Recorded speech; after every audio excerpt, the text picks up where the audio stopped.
மேஷராசி நேயர்களே, அப்படி ஒரு வெள்ளந்தித்தனமா பேசிடுவீங்களாம். சார் ஒருத்தவர்கிட்ட 200 rupees மட்டும் தான் சார் இருந்தது.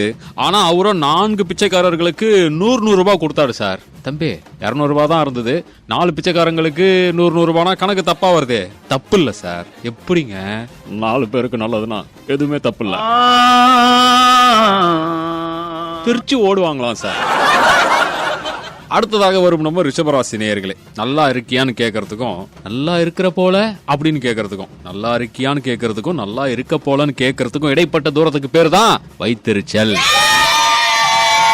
தெரிக்க விடுவீங்களாம். அடுத்ததாக வரும் நம்ம மிதுன ராசி நேயர்களே, என்ன பெரிய ஜல்லிக்கட்டு, என்ன பெரிய ஜல்லிக்கட்டுன்றேன். புல்லட்ட 4 கிலோமீட்டர் பெட்ரோல் இல்லாம தள்ளிட்டு போயிருக்கியா,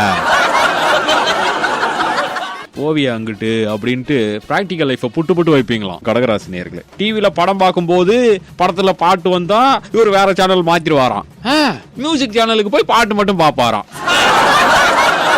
உங்களெல்லாம் என்னடா டிசைன் இது, போங்கடா ஒரே கெடுத்து வச்சிருக்கீங்க அப்படின்னு கண்டமணி கலரி திட்ட ஆரம்பிச்சிருவீங்களாம். தனுசு ராசி நேயர்களே, சார் லைட்டா ஃபீவரா இருக்கு, ஒரு நாள் லீவ் வேணும் முன்னாடி எல்லாம் கேட்டா, ஃபீவர்னா என்ன இப்ப நான்லாம் உடம்பே நெருப்பா கொதிச்சாலும் ஒரு பேராசிட்டமால் மாத்திரை போட்டு வந்து வெறித்தனமா வேலை வைப்பேன் தெரியுமா அப்படின்னு சொன்னவனுங்கெல்லாம் இப்ப ஃபீவரா இருக்கு அதுவும் லைட்டா தான் இருக்கு அப்படின்னா, யோ போயா முதல்ல அங்கிட்டு போ, வீட்டுல இருந்தே ஒர்க் பண்ணு, போய் தொலை, என் கண் முன்னாடி வந்து நிக்காத அப்படின்றானுங்க.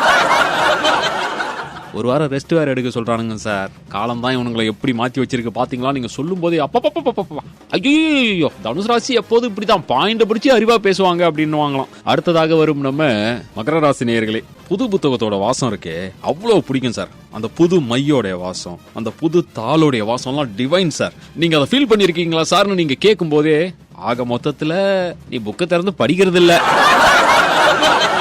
வாசம் பிடிக்கிறதோட சரி போ, நீ எல்லாம் எங்க உருப்பட போறேன்னு கண்டமணிக்கு திட்ட ஆரம்பிச்சிருவாங்களாம். கும்பராசி நேயர்களே, வெட்டியா இருக்கும்போது வேலைக்கு போறவனை பார்த்தா பொறாமையா இருக்கு, வேலைக்கு போனா வெட்டியா இருக்கிறவனை பார்த்தா பொறாமையா இருக்கு. என்ன வாழ்க்கடா இது சே அப்படின்னு உங்களை நீங்களே நொந்துக்கிற மாதிரியான ஒரு சூழ்நிலை வருமா மீனராசி நேயர்களே. சார் அவ்வளவு பெரிய கொலை குத்தவாளி எல்லாம் இல்ல சார், நானு சேஸ் பண்ணிட்டு வந்து பிடிக்கிறீங்க. சிக்னல் லைட்டை தானே சார் பைலைட் பண்ணிட்டேன். கரெக்ட், சிக்னல் லைட்டை பார்த்தேன் சார், அதுல ரெட் லைட்டை பார்த்தேன் சார், அப்புறம் ஏன் நிக்கல, நான் உங்களை பார்க்கல சார். உண்மையை பேசி ஃபைன் கட்டிட்டு வந்துட்டே இருப்பீங்களாம். கன்னிராசி நேயர்களே, ஒரே நாளே திரும்ப நடந்தா எப்படி இருக்கும் லூப்ல, அதுதான் மாநாடு. சிம்பு படம் அப்படின்னு நீங்க சொல்லும் போதே, யோ இந்த ஹவுஸ் ஒய்ஃப் உடைய லைஃப் ஸ்டைல் தெரியுமான்றேன்.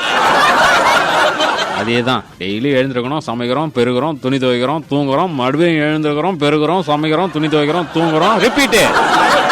தெரிக்க விடுவாங்களாம். ஐயோ என்னம்மா இப்படி பேச ஆரம்பிச்சிட்டு மனைவி அறிவா பேசுறதை கேட்டு நீங்க ஆச்சரியப்பட்டுருவீங்களாம். அடுத்ததாக வரும் நம்ம விருச்சிக ராசி நேயர்களே, டேய் என்னடா நினைச்சிட்டு இருக்கீங்க, லெப்ட் ஷோல்டரை தூக்கிட்டு நடக்கிறேன் புஷ்ப ராஜ் அப்படின்றானுங்க சார். தோள்பட்ட வலி எனக்கு தான் சார் தெரியும், இதுக்கே எப்படி பேசுறீங்களேடா, எங்க தாத்தாவுக்கு பைல்ஸ்டா, அவர் குனிஞ்சு நடக்கிறத பார்த்தா என்னடா சொல்லுவீங்க, ராஸ்மிகான்வீங்களா, சாமே ஆகா சாமே